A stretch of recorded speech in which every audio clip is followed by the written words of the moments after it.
Praise Lord. വിശുദ്ധ സെബസ്ത്യാനോസിനെ കുറിച്ച് രണ്ട് വാക്ക്. സെബസ്ത്യാനോസ് ഫ്രാൻസിലെ നർബോണയിലെ ഒരു കാത്തലിക് കുടുംബത്തിൽ ജനിച്ചു. AD 255. അതിനുശേഷം വളർന്നു. വിദ്യാഭ്യാസത്തിന് വേണ്ടിയിട്ട് മിലാനിലേക്ക് ചേക്കേറി. അവിടെയാണ് വിദ്യാഭ്യാസമെല്ലാം പൂർത്തിയാക്കിയത്. ആ കാലത്ത് ഉന്നത കുലജാതരെ സൈനിക സേവനം ഒരു വിശിഷ്ട ജോലിയായിട്ട് കണ്ടു. ആ ജോലിയിൽ പ്രവേശിക്കുവാനായിട്ട് സെബസ്ത്യാനോസിൻ്റെ മാതാപിതാക്കൾ ആഗ്രഹിച്ചു. സെബസ്ത്യാനോസിനോട് അത് പറഞ്ഞു. പക്ഷേ സെബസ്ത്യാനോസിന് അത് ആഗ്രഹമില്ലായിരുന്നു. എങ്കിലും മാതാപിതാക്കളെ അനുസരിച്ചു ആ ജോലിയിൽ പ്രവേശിച്ചു.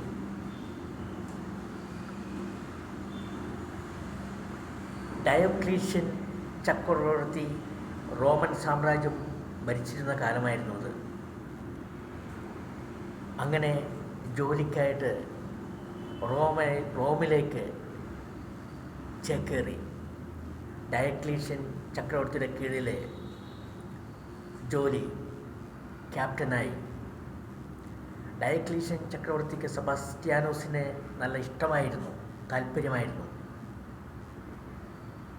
അങ്ങനെ ജോലി ചെയ്യുന്ന കാലത്ത് റോമിലെ ഒരു പ്രളയവും അതേപോലെ തന്നെ കഠിന ക്ഷാമവും വരൾച്ചയും മാരകമായിട്ടുള്ള അസുഖങ്ങളും പടർന്നു പിടിച്ചു. ഇത് ക്രിസ്ത്യാനികളായ ക്രിസ്തുമത വിശ്വാസികളുടെ ആ ഒരു കൂട്ടായ്മ കാരണമാണ് ഇത് സംഭവിക്കുന്നത് എന്ന് ഡയോക്ലീഷ്യൻ ചക്രവർത്തി ആരോപിച്ചു. ക്രിസ്ത്യൻ മതവിരോധിയായിരുന്നു ഡയോക്ലീഷ്യൻ ചക്രവർത്തി. അവർ റോമൻ ദേവന്മാരെയാണ് ആരാധിച്ചുകൊണ്ടിരുന്നത്.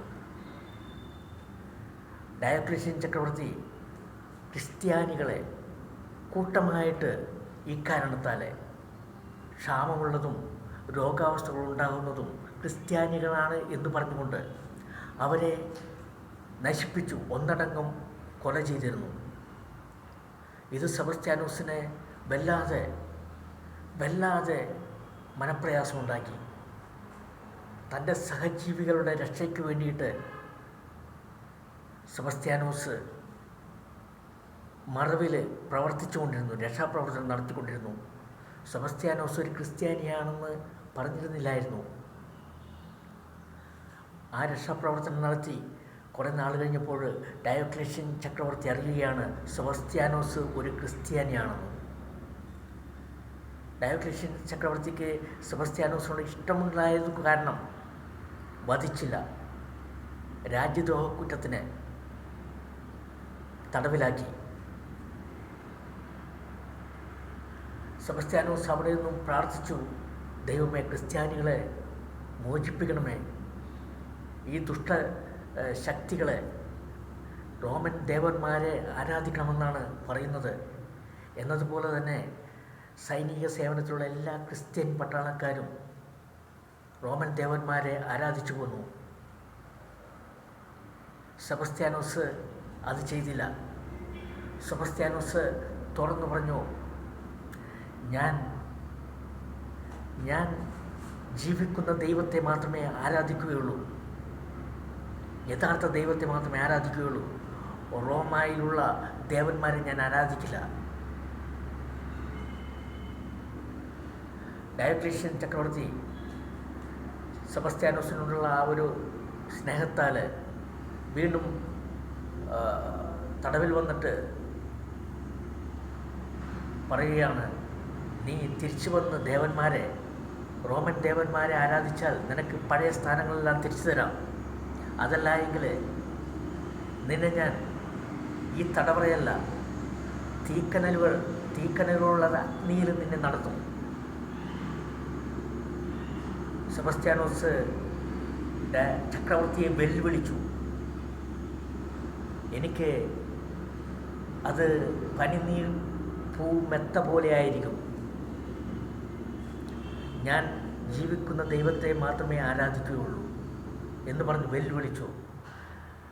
ഡയോക്ലീഷ്യൻ ചക്രവർത്തിയുടെ നേരെ നോക്കിയിട്ട് പറഞ്ഞു, നീ ക്രിസ്തുമതം സ്വീകരിക്കുക, ക്രിസ്ത്യാനികളെ പീഡിപ്പിക്കുന്നത് നിർത്തുക,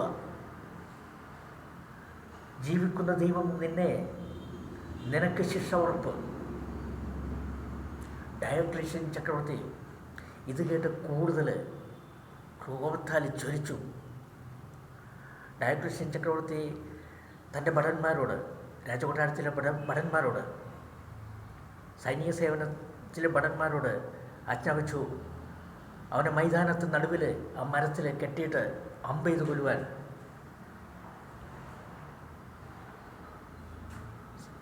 ചക്രവർത്തിയുടെ സേവകർ സെബസ്ത്യാനോസിനെ മൈതാനത്തിൻ്റെ നടുവിലുള്ള ആ മരത്തിൽ കെട്ടിയിട്ടു അമ്പെയ്തു.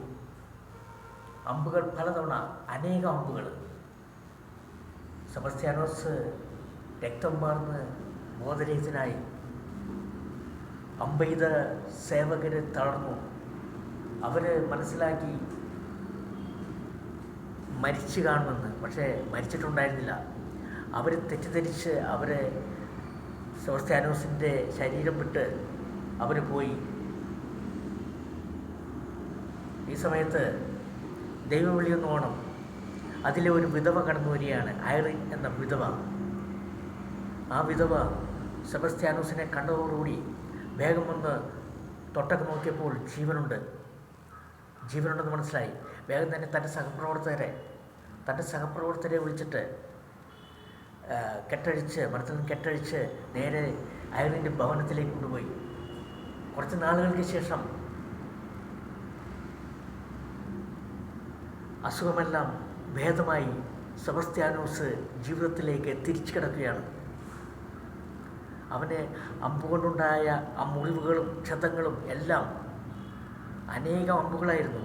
അതെല്ലാം പുറത്തു. പെട്ടെന്നായിരുന്നു അത് ദൈവത്തിൻ്റെ ഒരു ശക്തിയായിരുന്നു അവിടെ പ്രകടമായത്. അവൻ വീണ്ടും തിരിച്ചു വന്ന് ഡയോക്ലീഷ്യൻ ചക്രവർത്തിയുടെ മുൻപിൽ നിന്നിട്ട് പറഞ്ഞു, നീ ക്രിസ്ത്യാനികളെ പീഡിപ്പിക്കുന്നത് നിർത്തുക. അനേകം പേരെ ഇങ്ങനെ ക്രിസ്ത്യാനികളെ കൊന്നൊടുക്കുകയായിരുന്നു. പെട്ടെന്ന് ചക്രവർത്തി വിചാരിച്ചു, ഇതിവനെ കൊന്നതാണല്ലോ, ഇവൻ മരണപ്പെട്ടതാണല്ലോ, ഇവൻ്റെ പ്രേതമാണോ എന്നുള്ള ചിന്തയിലേക്ക് മാറി. എങ്കിലും മനസ്സിലായി, സെബസ്ത്യാനോസ് വീണ്ടും വന്നിരിക്കുകയാണ് എന്ന് മനസ്സിലായി. സെബസ്ത്യാനോസ് പറഞ്ഞു, നീ ഇത് നിർത്തിയില്ലെങ്കിൽ നിന്റെ അന്ത്യം ഉടനെ ഉണ്ടാകും. ജീവിക്കുന്ന ദൈവം അത് തടയില്ല. ഡയോക്ലീഷ്യൻ ചക്രവർത്തി ഉഗ്രകോപത്താൽ അവിടെ നിന്നിരുന്ന ഭടനോട് പറഞ്ഞു, ആ ഗദയെടുത്ത് അവനെ അടിച്ച് കൊല്ലുവിൻ.